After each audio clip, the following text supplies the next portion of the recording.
우리 성경 말씀 보겠습니다. 고린도전서 12장 1절에서 11절 말씀을 우리 같이 봉독하겠습니다. 형제들아, 신령한 것에 대하여 나는 너희가 알지 못하기를 원하지 아니하노니 너희도 알거니와 너희가 이방인으로 있을 때에 말 못하는 우상에게로 끄는 그대로 끌려갔느니라.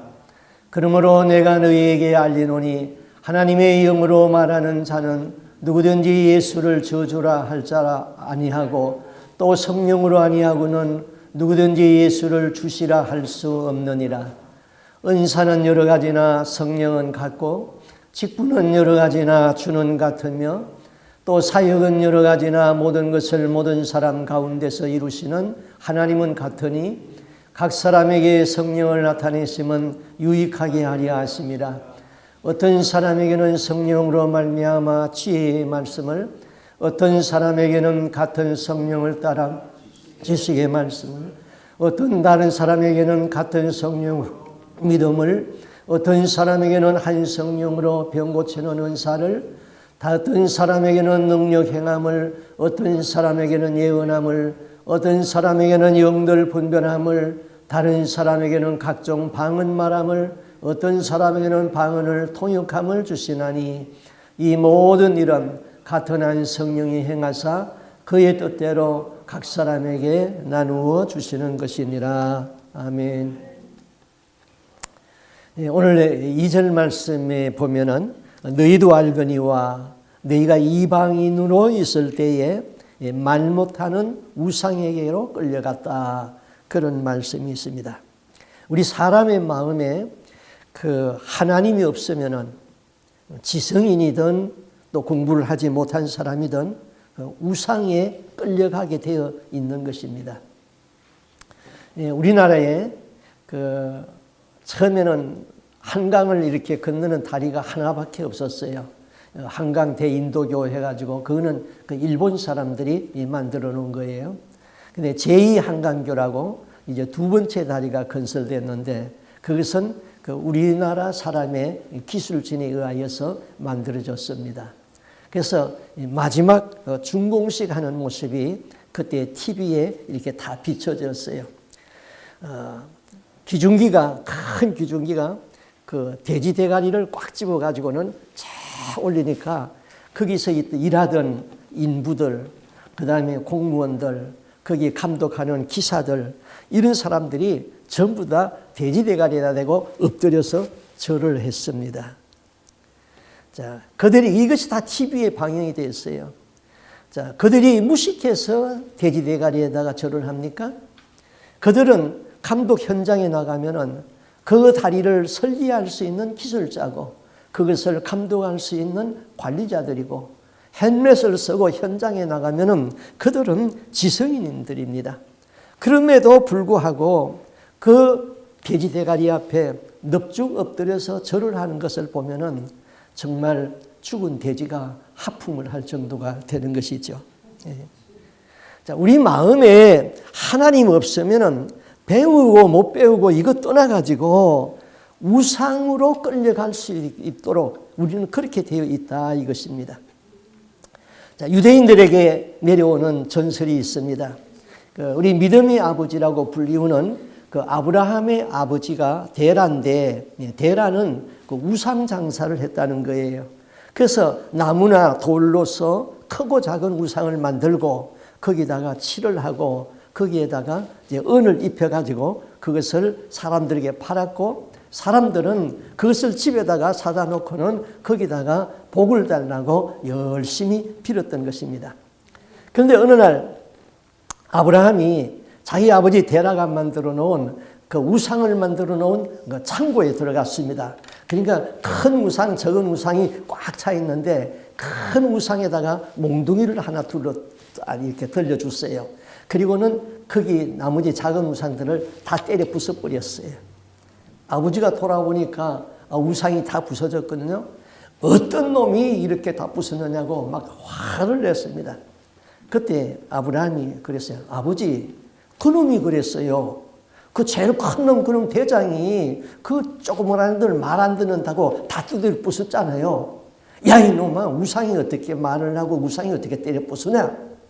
그때 아브라함이 그 말도 못하는 거 그걸 왜 만들어서 팔아요? 그렇게 해가지고는 우상 장사를 하지 아니했다 하는 그 전설이 내려오고 있습니다. 고린도전서 12장은 이렇게 시작되죠. 1절에 형제들아 신령한 것에 대하여는 내가 너희가 알지 못하는 것을 원치 아니한다. 그럼 신령한 것에 대하여서 알기를 원한다는 것이죠. 그러면 신령한 것이 무엇일까요?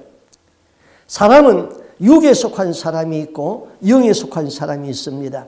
로마서에 바울이 육에 속한 사람은 육신의 일만 생각한다 그랬어요. 우리 속담에 그런 속담이 있잖아요. 개 눈에는 똥밖에 안 보인다. 육에 속한 사람은 천국이나 영생이나 구원, 성령 이런 것을 생각하지 않습니다. 육에 속한 사람은 즐기는 일, 누리는 일, 자기만을 위하는 일, 죄 짓는 일 그런 것만 생각하고 산다는 거예요. 그러면은 저 사람이 육에 속한 사람인가 영에 속한 사람인가 그것을 어떻게 구분할 수 있는가? 바울은 그것을 구분할 수 있는 기준을 3절에서 말했습니다. 그러므로 내가 너희에게 알게 하노니 하나님의 영으로 말하는 자는 누구든지 예수를 저주할 자라 하지 아니하고 성령으로 아니하고는 누구든지 예수를 주시라고 할 수 없다. 영에 속한 사람은 육에 속한 사람을 나누는 기준이 예수를 저주하는 자는 육에 속한 사람이고 예수를 주라고 고백하는 사람은 영에 속한 사람이다. 영과 육을 분리했어요. 자, 유대인들은 회당에 가서 기도할 적에 모든 이단자와 배교자들을 저주하는 기도를 합니다. 또 예수님 당시에 유대교에서는 예수 믿는 크리스찬들을 출교라는 형벌을 내렸어요. 이 출교를 당하게 되면은 그 사람과 거래를 할 수가 없어요. 가까이 이야기를 못해요.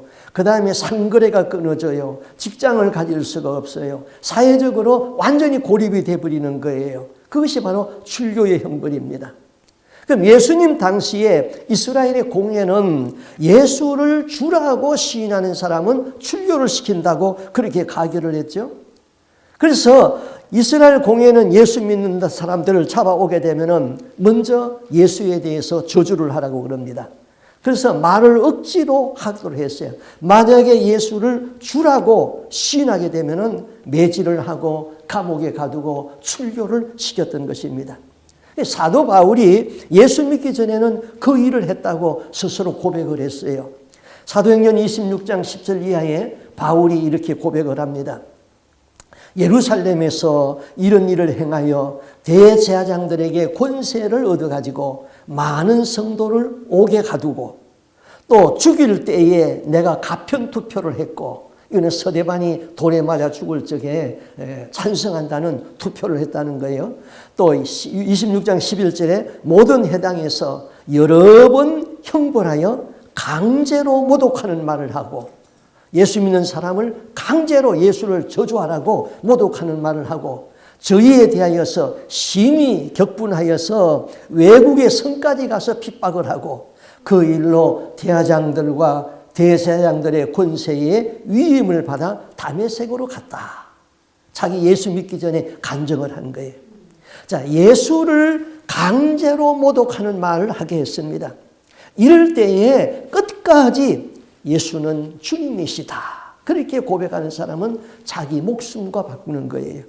그리스도를 위하여서 자기 목숨을 내놓는 사람이 바로 그리스도의 영이 있는 성령의 사람이다. 자, 그러면은 영에 속한 사람은 예수 그리스도를 주님이라고 부르고 또 그리스도를 위하여서 자기 목숨까지 내놓는 사람이 영에 속한 사람이다. 로마 당시 로마에서는 그 황제를 주라고 불렀습니다. 그리고 그때의 그리스도인들은 예수를 주라고 불렀습니다. 그럼 그때의 주라고 주님이라고 부르는 것은 뭐 주인님 그런 뜻이 아니에요. 당신은 나의 하나님이십니다. 신이십니다. 그걸 고백하는 거예요. 그래서 당시 사람들은 인사를 이렇게 했습니다. 길을 가다가 사람이 탁 마주칩니다. 그러면은 시전은 주님이십니다. 그러면 이쪽에서 예, 시전은 주님이십니다. 그렇게 대답을 해야 됩니다. 그런데 그리스도인들은 길을 가다가 저쪽에서 시전은 주님이시다. 그러면은 그리스도가 주님이십니다. 이렇게 대답을 했어요. 그러니까 이 사람들은 다 붙잡혀 가면은 뭐 감옥에 가고 사자굴에 던져놓고 그랬어요. 이런 배경을 가지고 로마서 10장 10절에 그럽니다. 사람이 마음으로 믿어 의에 이르고 입으로 시인하여 구원에 이르느니라. 우리 사람들이 이 말씀을 너무 쉽게 적용해요. 그냥 마음으로 믿으면 구원받는다. 그게 아니에요. 이 배경을 알면은 마음으로 믿고 주로 고백하는 것은 내 생명을 내놓는 거예요. 3절에 그러므로 내가 너에게 알게 하노니 하나님의 영으로 말하는 자는 누구든지 예수를 저주할 자라 하지 않고 또 성령으로 아니하고는 누구든지 예수를 주라고 할 수 없다. 자, 이런 시대에 하나님의 영이 있는 사람은 바로 예수를 저주하지 않는다. 예수를 주라고 고백하는 사람들이다. 자, 그러면은 신령한 일은 무엇일까요? 12장 1절에 그랬잖아요. 형제들아 신령한 것에 대하여는 내가 너희의 알지 못하기를 원치 아니하노니 그랬어요. 자, 신령한 일은 성령에 관한 일입니다. 그러면서 그 성령의 9가지 은사를 말을 했어요. 9가지 은사를요. 그래서 고린도전서 12장은 그 은사장이라고 그랬죠. 그 은사에서 9가지 은사를 말했는데, 이거는 여러분들이 다 알고 있을 거예요. 제일 먼저 지혜의 은사, 지식의 은사, 믿음의 은사, 병 고치는 은사, 다음에 능력 행함, 예언, 영분별, 방언 통변, 이렇게 9가지 은사를 신령한 일이라고 그랬습니다. 그리스도인들은 누구든지 이런 은사를 받기를 원하지요. 사모합니다. 그러면 이런 은사를 어떻게 받을 수 있을까? 이거 은사는 돈 주고 사는 것도 아니고 이건 하나님이 주시는 선물이라고 그랬거든요. 선물은 값 없이 하나님이 주는 거란 말이에요. 그 은사는 성령이 주신다고 그랬어요. 가끔 신유의 은사 이런 사람 받는 분들이 있어요. 이걸 아주 잘못 쓰는 사람이 많아요. 하나님이 값 없이 줬는데 나는 기도해주고 돈을 받는다. 병 고쳐주고 돈 받는다. 그거는 하나님 앞에 큰 범죄 행위예요. 이 은사를 그냥 받아가지고 돈 받고 팔아먹는 거하고 마찬가지죠. 자, 그러면 이런 은사를 우리가 어떻게 받을 수가 있는가? 먼저 은사를 받으려면 성령이 오셔야 되죠. 성령이 주시는 은사니까요. 그럼 성령은 어떻게 받는가? 제일 먼저 죄를 회개하라 그랬어요. 너희가 회개하여 예수 그리스도의 이름으로 세례를 받고 제사함을 받으라. 그리하면 성령을 선물로 주시리라. 사람은 누구나 다 죄가 있어요. 죄 없는 사람은 없어요. 그럼 죄를 어떻게 해야 없게 할 수 있을까? 예수 그리스도를 나의 구주로 믿고 죄를 회개하고 제사함을 받을 수가 있는 것이죠. 회개가 없는 제사함, 그건 없습니다. 죄를 철저히 회개하는 사람에게 하나님은 성령의 은사들을 주시고 그 놀라운 은사가 나타나게 되는 것이죠. 누가복음 7장에 보면은 이런 이야기가 나왔습니다. 예수님이 시몬이라는 바리새인의 집에 초대를 받았어요. 그런데 식사 자리에 갑자기 불청객이 나타났어요. 그 동네에 죄인으로 소문난 한 여인이 와서 예수님의 발 앞에 엎드려서 꿇어 앉더니 눈물을 흘립니다. 그런데 그 눈물이 그만 예수님의 발등에 뚝 떨어졌어요. 이 여인이 당황했어요. 이 거룩하신 분 앞에 내 추한 눈에 눈물이 떨어졌으니 이걸 어떻게 처리할까? 생각나는 것이 닦을 것도 없어 그러니까 얼른 머리를 풀어가지고 머리로 발을 닦았습니다.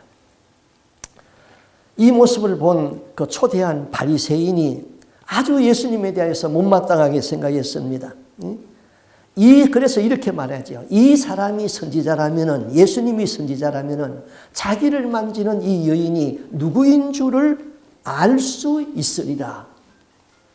당시 죄인 하면은 여자는 창녀였고 그 다음에 남자는 세리였습니다. 이 여자는 그 동리에서 창녀로 알려진 여인이었습니다. 바리새인 시몬은 예수님이 그 여인이 하는 일을 물리치지 아니하고 가만히 두고 있는 것을 아주 못마땅하게 생각했습니다. 예끼 이 더럽다, 썩물로 나졌다. 예수님이 그렇게 말을 해야 되는데 그냥 가만히 계셨거든요. 그때 예수님은 그 바리새인의 속마음을 아셨어요. 그래서 시몬에게 이렇게 물었습니다. 시몬아, 내가 너에게 물을 말이 있다. 선생님 말씀하십시오. 빚주는 사람에게 둘이 빚진 사람이 있는데 한 사람은 500데나리온의 빚을 줬고 한 사람은 50데나리온의 빚을 줬다. 그런데 둘 다 갚을 수 있는 능력이 없어서 다 탕감해 주었다. 그러면은 누가 저를 더 사랑하겠느냐? 시몬이 그랬습니다. 내 판단에는 많이 탕감받은 사람이 많이 사랑할 줄로 압니다. 네 판단이 옳다. 그러면서 내가 너에게 말한다. 저 여자의 많은 죄가 다 사하여졌느니라. 이는 저의 사랑함이 많음이라. 사함을 받은 일이 적은 자는 적게 사랑하느니라. 자, 50데나리온의 빚을 졌던 500데나리온의 빚을 졌던 빚은 갚아야 됩니다. 그러면 이 빚은 여기서 말하는 빚은 죄라는 거였지. 바리새인의 죄는 의로운 삶을 살았으니까 50데나리온치의 빚이에요. 그러면 이 여인은 창녀였으니까 500데나리온의 빚을 진 거예요. 그러면 50이든 500이든 죄는 다 용서를 받아야지 구원을 받을 수 있거든요. 바리새인은 겉으로는 이 여인과 비교할 수 없는 의로운 삶을 사는 사람이에요. 그렇지만은 그 속에 아직도 50이라는 죄덩어리 속에 숨어있는 죄들이 그대로 있단 말이에요. 이 여인은 500이라는 엄청난 죄를 가지고 있었지만은 예수님 앞에 다 회개하고 다 용서함을 받았던 것이죠. 그럼 이 여인은 구원받을 수 있고 바리새인은 아직도 천국에 갈 수 있는 것이 아니 됩니다. 그래서 예수님이 이렇게 말하죠. 여인아, 네 믿음이 너를 구원하였으니 평안히 가라. 예수님을 초청한 바리새인은 50데나리온의 그 빚을 용서받지 못했습니다. 불청객으로 들어왔던 이 여인은 500데나리온의 죄를 다 용서를 받고 구원을 얻었습니다.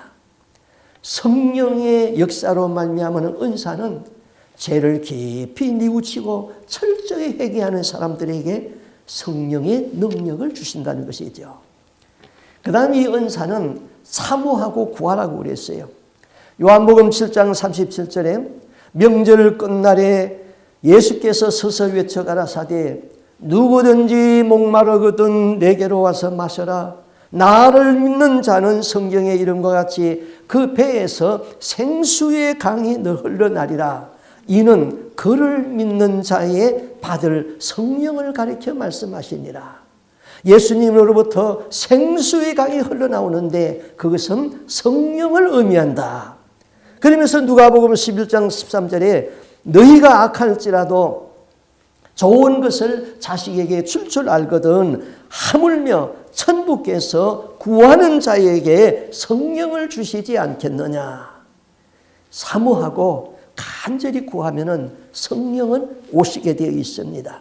그 성령이 임하면은 각양 능력, 신령한 일이 나타나게 되는 것이죠.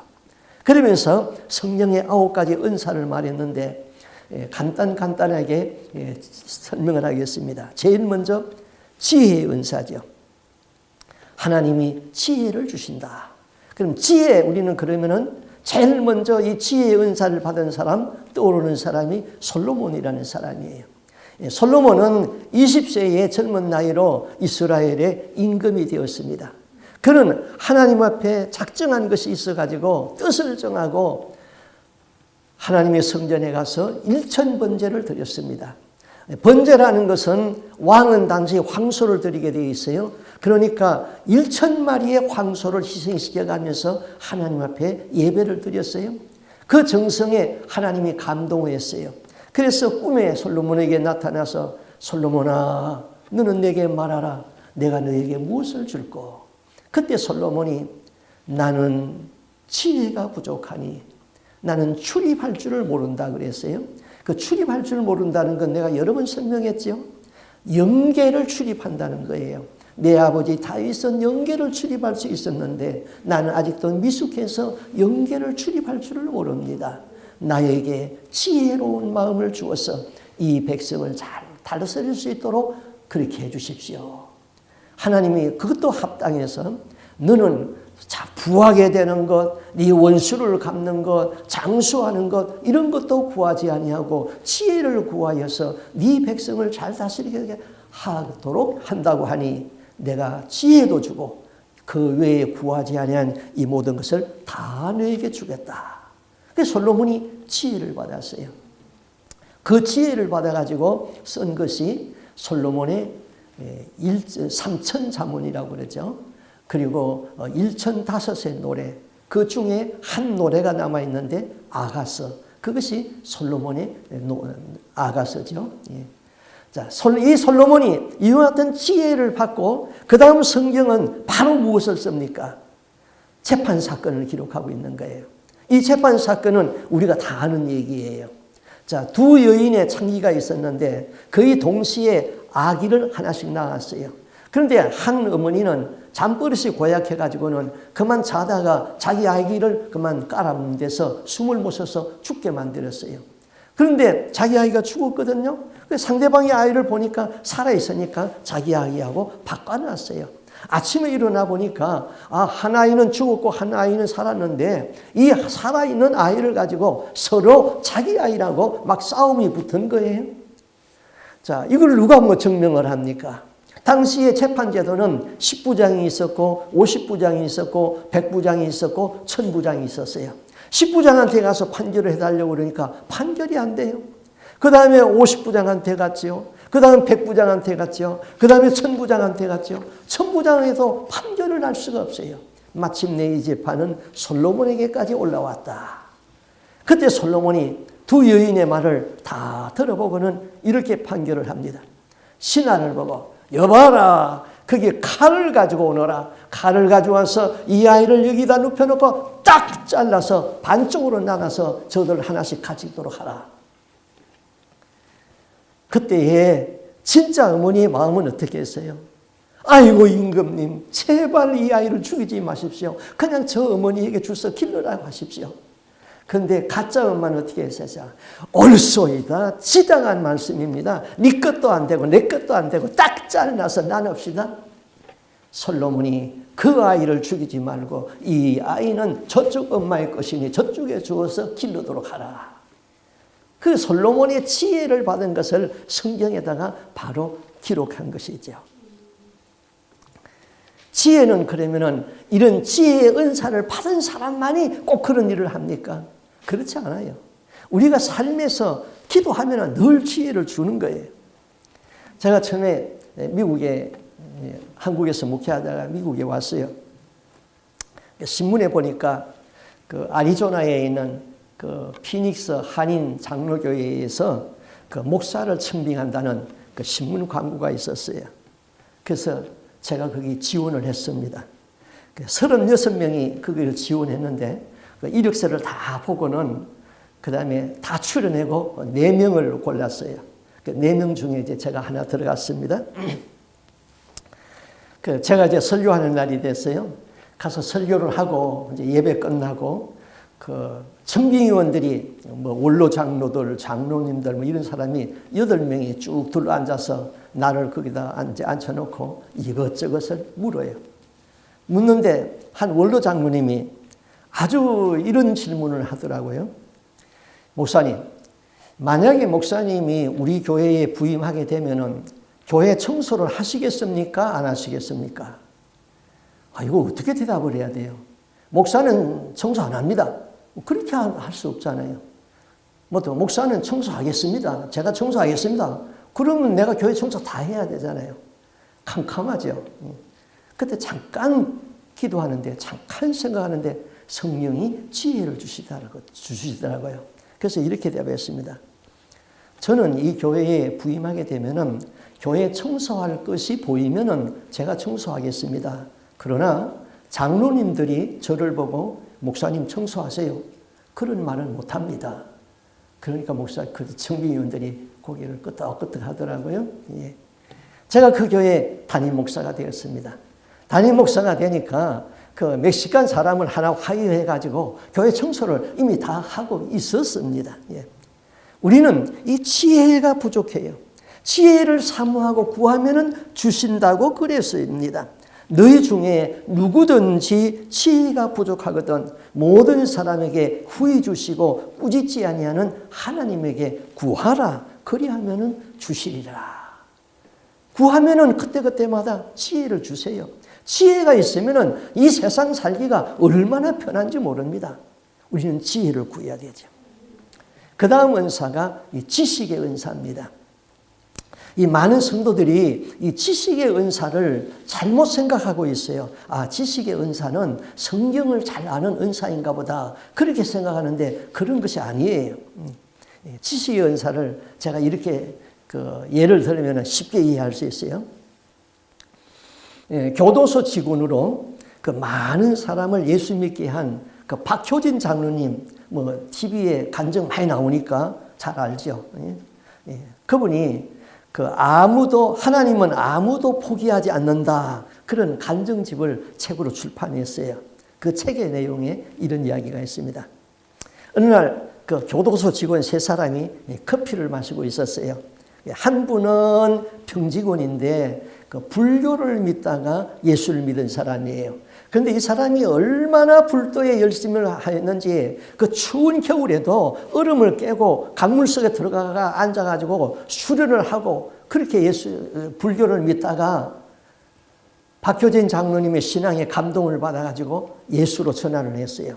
그래서 예수를 믿는데도 그냥 불교식으로 믿는 거예요. 막 얼마나 정성을 다해서 하나님 앞에 막 그 정성을 다하는지 하나님이 그에게 이 지식의 은사를 준 거예요. 그리고 한 분은 이제 박효진 장로님인데 계장이에요. 계장인데 그 교도소에 있는 그 죄인들을 많이 전도해서 예수를 믿게 하는 사람이죠. 또 한 분은 과장이에요. 과장인데 이분은 하나님을 믿는 사람인데 무교회주의 신앙을 가졌어요. 그래서 교회는 나갈 필요가 없다. 하나님을 믿는다. 그래서 예수를 믿는 장로나 예수 믿는 집사들 보게 되면은 어떻게든지 논쟁을 해가지고는 교회를 못 나가게 만드는 거예요. 근데 이 3사람이 이제 커피를 마시다가 갑자기 그 평신도 불교 믿다가 예수 믿는 사람이 과장의 얼굴을 가만히 쳐다보는 거예요. 과장이 주눅이 들어버렸어요. 저 사람이 좀 신령한 일을 잘 안다고 그러는데 이거 또 나한테 말하는 거 아닌가? 그래서 과장이 주눅이 들어가지고 야, 이 사람아 왜 남의 얼굴을 그렇게 뚫어지게 바라보노? 그러니까 한참 쳐다보니 말라기 2장 얼굴에 똥을 쳐박을 것이다. 그러니까 그냥 그 과장이 땅바닥에 그냥 커피 먹다가 탁 엎드려가지고는 아이고 하나님 나 좀 살려주세요. 내가 잘못했습니다. 그랬어. 커피 끝나고 이 평신도 불교신이었던 그 사람하고 박효진 장로가 같이 가는데 이 사람이 물었어요. 장로님 말라기가 뭐예요? 이 사람은 자네가 말했잖아. 나는 말라기 성경이 어디 있는가 몰라요. 그래서 이제 성경을 딱 펴가지고는 말라기가 제일 끝에 있잖아요. 구약 성경이. 그러니까 2장 2절을 딱 찾아서 보여줘서 그거는 그 당시에 하나님이 제사장들의 얼굴에다가 똥을 쳐발 거라는 그런 내용이었어요. 그렇게 가르쳐 줬어요. 난 장로는 그 과장님 얼굴에 글씨가 쓰이는데 말라기라고 쓰였어요. 그리고 거기 싹 없어지더니 2장 또 쓰이더니 누가 나와서 얼굴에다 대고 똥을 막 치바르는 거예요. 그래서 내가 그냥 책망하라는 마음이 들어가지고는 나 그거 읽은 것밖에 없어요. 그게 바로 지식의 은사라는 거예요. 지식의 은사. 참 놀라운 은사죠. 제가 한국에 있을 적에 집사님 한 분이 있었어요. 여자분인데 그 미대를 졸업했어요. 근데 불교를 믿다가 이제 예수를 믿는데 아주 열심히 했어요. 미대를 졸업했으니까 그림을 잘 그려요. 그 교회 와가지고는 그림을 그려가지고는 아이들 유치원 노는데 그 어린이 놀이터에 가가지고는 전도를 하면은 그냥 주일날 막 아이들을 막 끌고 오는 거예요. 예. 그러다가 이제 초신자 그 생활을 그렇게 했는데 제가 미국에 왔어요. 미국에 왔는데 그 집 딸이 남매가 있었는데 내가 거기서 목회할 적에 유치원 다니고 있었어요. 근데 이 아이들이 이제 커가지고 중학교, 고등학교 갈 때가 됐는데 미국에 찾아왔어요. 저한테 좀 맡겨서 교육을 하겠다. 그래가지고는 제가 이제 가이디언이 돼가지고는 그 두 아이가 우리 집에서 공부를 했어요. 근데 그 엄마가 이제 미국에 온 거예요. 왔는데 그 안에 신앙이 얼마나 많이 성장을 했는지 하나님이 신유의 은사하고 이 지식의 은사를 준 거예요. 그 이분은 참 놀라운 신유의 은사인데 상대방이 뭐 팔이 아프면은 자기 팔에 뜨끔뜨끔뜨끔 팔이 아픈 거예요. 그러면은 저 사람이 팔이 아프구나 그걸 아는 거예요. 기도원에서 기도를 하고 이제 내려가는데 자기 손가락이 따끔따끔따끔하게 아픈 거예요. 그러니까 저 할머니가 지금 손가락이 아프구나. 그래서 가가지고 할머니한테 인사를 합니다. 할머니, 그러면 손을 만져요. 손을 만지면서 이 손 여기 아프시죠? 아니, 내가 아픈 걸 자네가 어떻게 알아? 하나님이 모르시는 게 있나요? 하나님 믿으세요. 그러면 다 병도 고쳐주세요. 그렇게 해가지고 기도하고 병이 낫고 예수 믿고 그래요. 그래서 그분이 저한테 와가지고는 목사님, 허리 아프시죠? 내가 허리가 아파가지고 늘 좀 힘들다고. 그랬더니 제가 기도해 드릴게요. 어떻게 알지? 제 허리가 지금 뜨끔뜨끔하게 아프거든요. 그래서 손을 갖다 대면서 여기 아프지, 여기. 그래서 제가 그분한테 기도를 받았어요. 예. 제가 전도해가지고 초신자로 왔던 사람이 그간의 신앙이 성장해가지고 신유의 은사와 함께 지식의 은사를 받아가지고 목사님한테 기도해 주니까 제가 얼마나 보람이 되겠어요.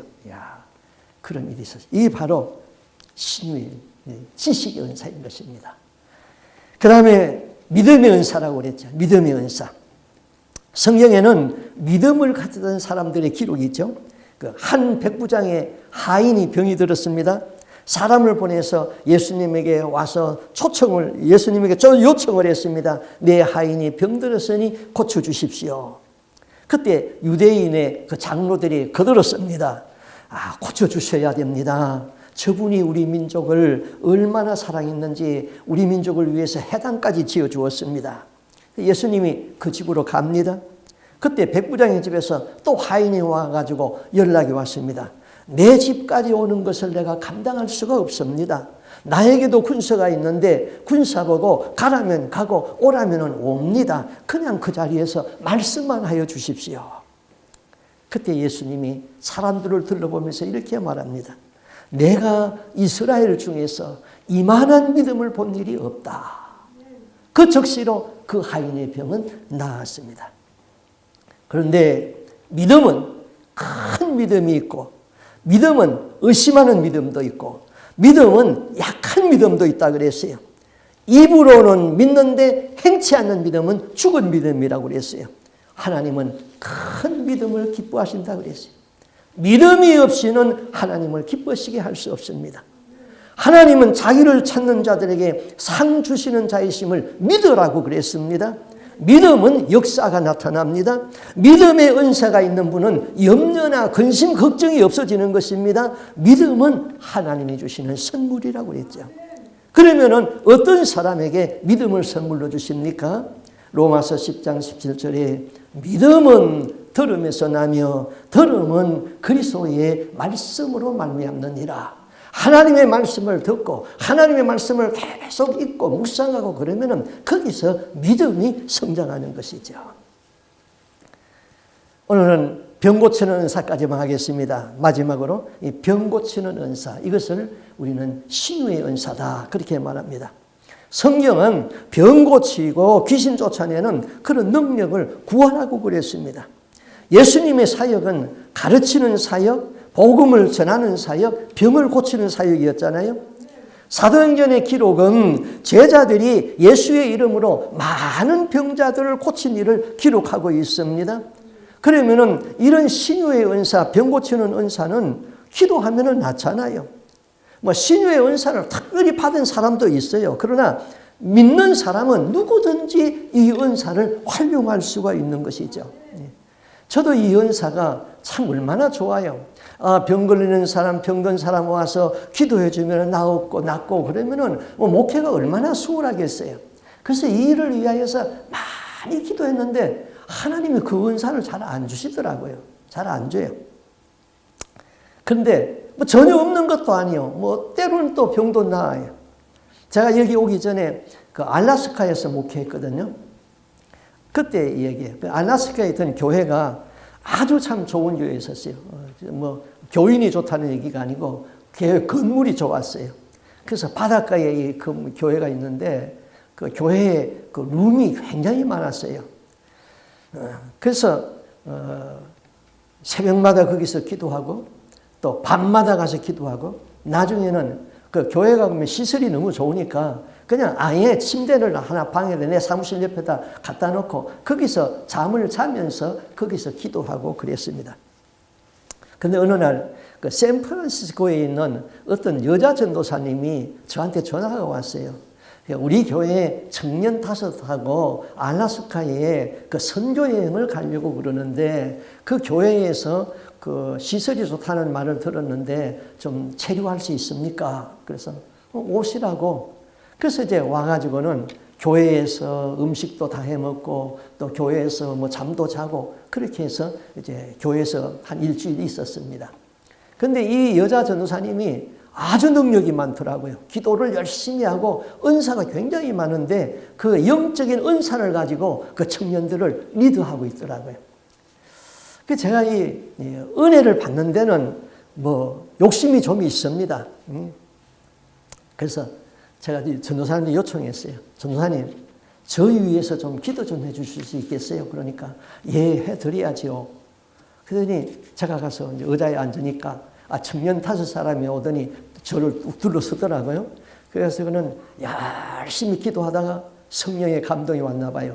제 어깨에다가 전도사님이 손을 탁 얹고 기도를 하는데 방언으로 기도하고 통변하고 그러더라고요. 그런데 이렇게 말해요. 목사님, 하나님이 말씀하셨는데요. 목사님에게 신유의 은사를 주셨대요. 저는 이 은사를 사모하고 있었거든요. 그래서 속으로 아멘 하면서 그렇게 이제 기도가 끝났어요. 그런데 얼마 후에 그 교회의 어떤 한 자매가 그 천주교회를 다니다가 자기 친구를 따라서 저희 교회에, 제가 신무하는 교회에 등록을 했습니다. 그런데 그분 어머님이 그 중국에 사는데 그 미국에 사는 딸네 집에를 방문을 했어요. 방문을 해가지고 이제 중국으로 돌아가기 전에 마지막 미국에서 이제 종합 검진을 받는다고 내시경을 받으러 갔어요. 위 내시경을 받으러 갔어요. 그래서 마취를 하고 위 내시경을 했는데 깨어나지를 않는 거예요. 결국은 어떻게 됐느냐? 위 내시경 하면서 박테리아가 들어가가지고는 뇌사를 일으켜버려가지고는 온몸이 다 죽어가는 거예요. 말도 못하고 그냥 그대로 식물인간이 돼버렸어요. 그래서 그렇게 된 지가 한 달이 되었는데 저한테 연락이 왔어요. 어머니가 병원에 입원했는데 뇌사 상태에 한 달 됐다고. 그래서 이제 제가 어떤 그 남자 집사님 한 분을 데리고 그곳에 병원에 갔습니다. 병원에 딱 들어서는 순간에 저한테 느낌이 착 오는데 온 병실이 전부 마귀예요. 귀신들이 득실득실거리고 귀신이 그냥 들어갔다 나갔다 들어갔다 나면서 장난을 하는 거예요. 아, 귀신이 장난이구나. 그 환자는 보니까 뭐 팔이 썩어가지고는 이만큼 썩어가지고는 시커멓게 져버렸고요. 코에는 뭐 온몸에 그냥 줄이 그냥 주릉주릉 달렸습니다.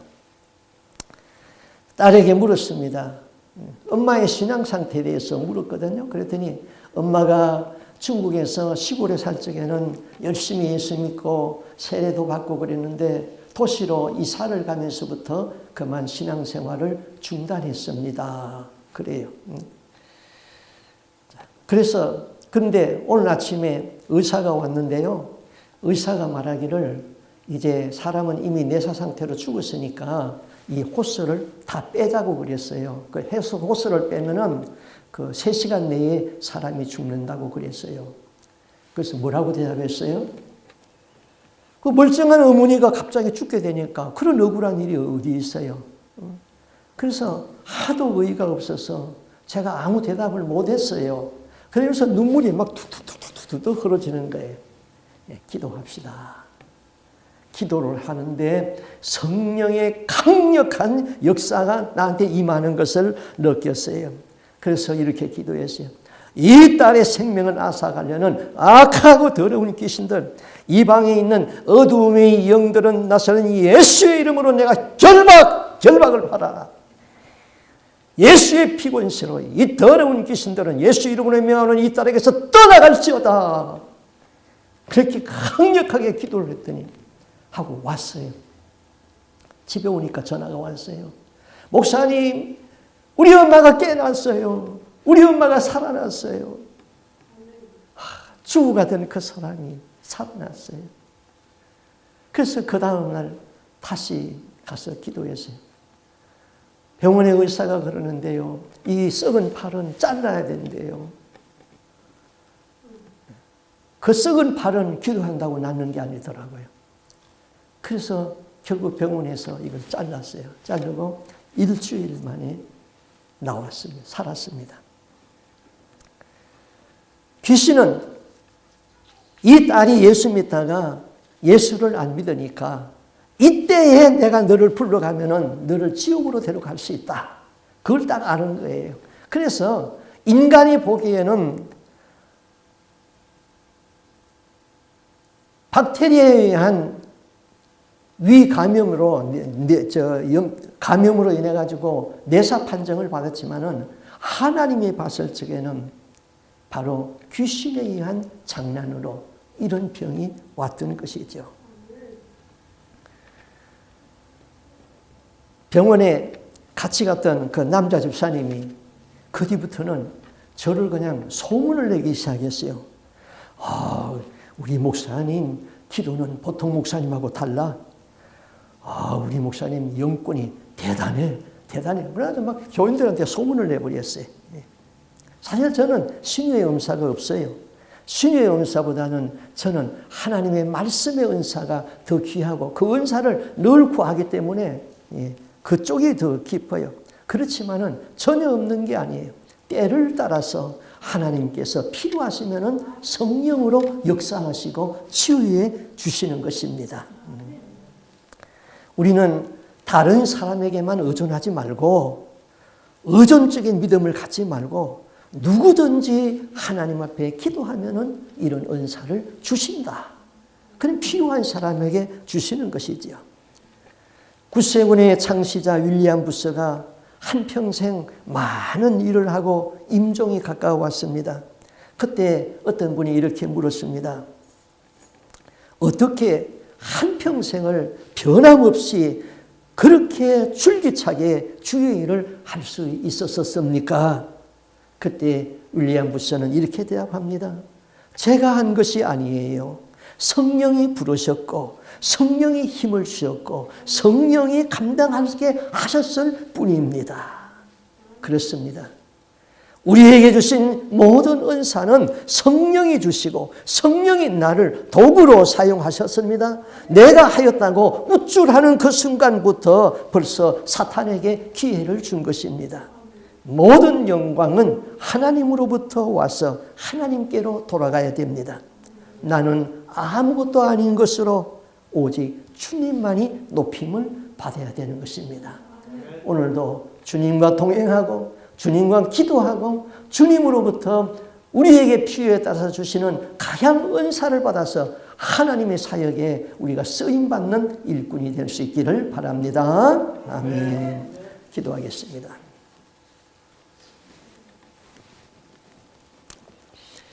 하나님 아버지, 믿는 자들에게는 가장 신령한 은사를 허락해 주시어서 그 은사를 통하여서 자기의 일을 하는 것이 아니라 하나님의 일을 할 수 있도록 하시겠다고 우리 주님은 약속하셨습니다.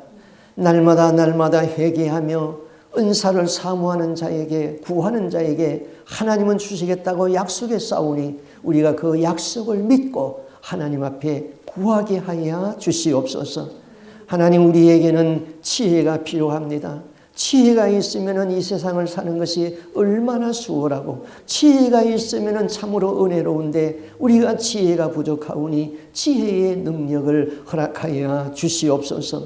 하나님 아버지, 믿음을 구합니다. 믿음이 있으면 평안이 있고, 믿음이 있으면 아무런 근심 걱정이 없는데 우리에게 믿음이 필요합니다. 우리에게 믿음의 은사를 허락하여 주시고 날마다 말씀을 사모하고 말씀을 경청하고 말씀을 읽는 자에게 이 은사를 주시겠다고 약속하신 주님, 말씀을 가까이 하게 하여 주시옵소서.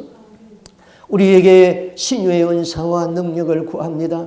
그래서 병든 자에게 손을 얹으면 예수의 이름으로 낫게 하여 주시고, 병든 자에게, 귀신이 잡힌 자에게 예수의 이름으로 명한적 귀신이 떠나가는 그 놀라운 능력을 가지고 우리 하나님의 영광이 되게 하시며 원수의 땅에 승리의 깃발을 꽂게 하여 주시고 잃어버린 영혼을 찾을 수 있도록 성령님, 우리를 도구로 사용하여 주시옵소서. 여기 있는 우리 모든 성도들이 하나님을 신실하게 믿으며 살아계신 주님을 내 마음에 모시고 주님과 동행하고 주의 주시는 성령의 능력으로 이 세상을 살아가며 하나님의 일에 쓰임받는 의로운 주의 백성들이 다 되기를 소원하고 존귀하신 예수님 이름으로 기도하옵나이다.